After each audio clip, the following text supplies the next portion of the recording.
Hello, my name is Maria Valencia and I am Lab Section M04, and this is my video lab report for Lab 7 Black Hole Mass Lab. And the objective of this lab was to find the mass of the black hole in its new position.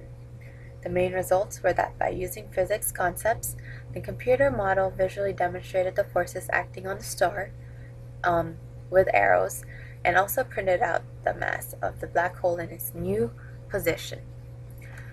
Now, I will also discuss the relationship between dp/dt and the net force and why it is equal but not the same, and also the what if question. First, I will show you the code part, and I used the code given last week in the lab and also the new file, data file given to me this week.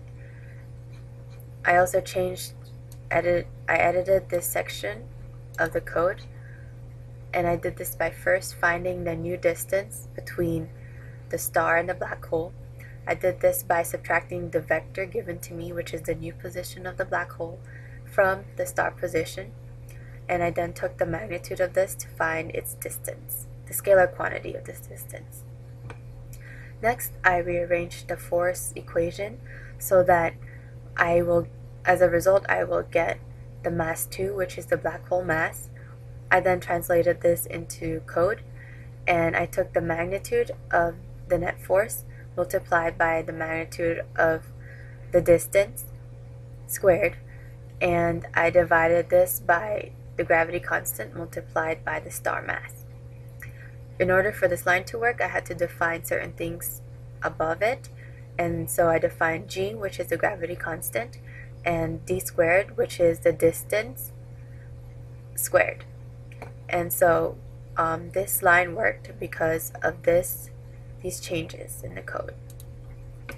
In the code, I also made sure that the 3 arrows will be seen, and those 3 arrows correspond to arrow 3 will correspond to the total net force, which will be in red. Arrow 2 corresponds to the parallel component of this net force, which will be in blue, and arrow 1 will show the perpendicular component of this net force, and it will be in black. I also rescaled these arrows so that all 3 of them will be seen when the model is running. As you saw there, the 3 components were indicated by the arrows. The black corresponded to the perpendicular, and the blue corresponded to the parallel component. The red is the total net force, which is also pointing to where the black hole should be.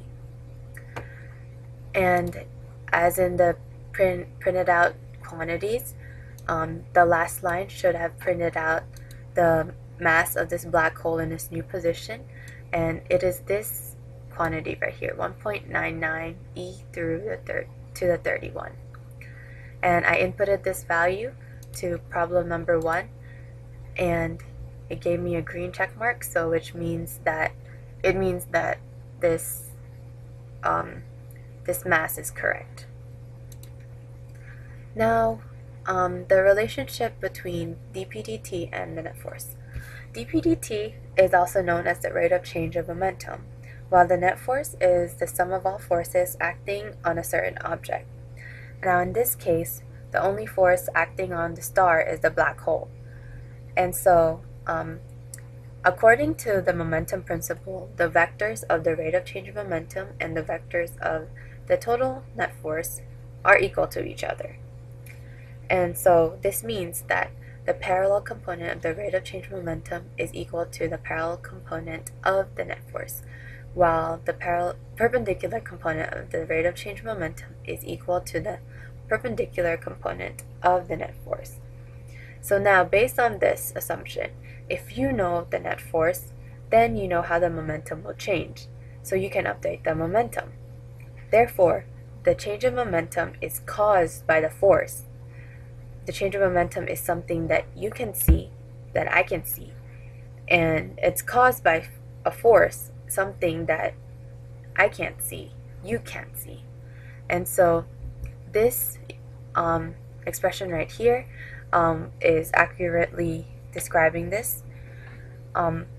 So in the case of the black hole, the three arrows showed how the perpendicular component of the rate of change of momentum and the parallel component and the total net force is changing, but it is because of the black hole acting on the star. Now, the momentum principle is powerful in the way that it links two different things to each other. It relates the effect, which is the rate of change of momentum, to its cause, which is the net force, due to the interactions with other objects. In other words, the net force is how much force is exerted on the object, while the rate of change of momentum is how the object responds to this force. Now, the what if question. What if the black hole was replaced, but it is placed in the same location, and the star's motion is remained unchanged, and the only force is coming from this black hole? Will we be able to find a difference, and will we be able to get a different mass?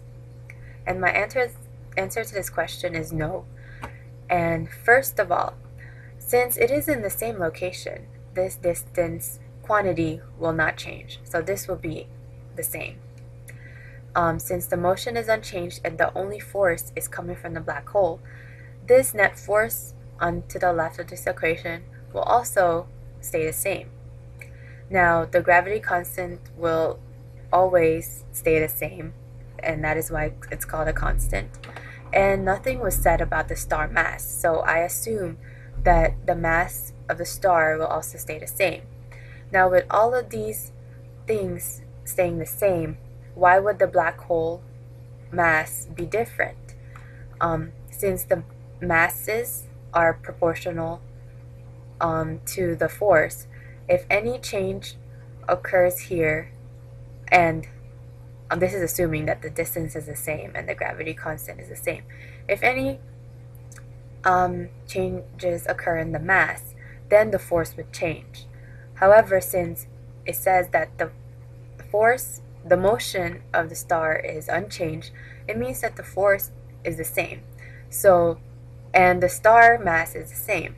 So, with all of that, the black hole mass will also stay the same. We will not be able to find a different mass for this new black hole, and we will not find any difference in this new situation. That's all. Thank you.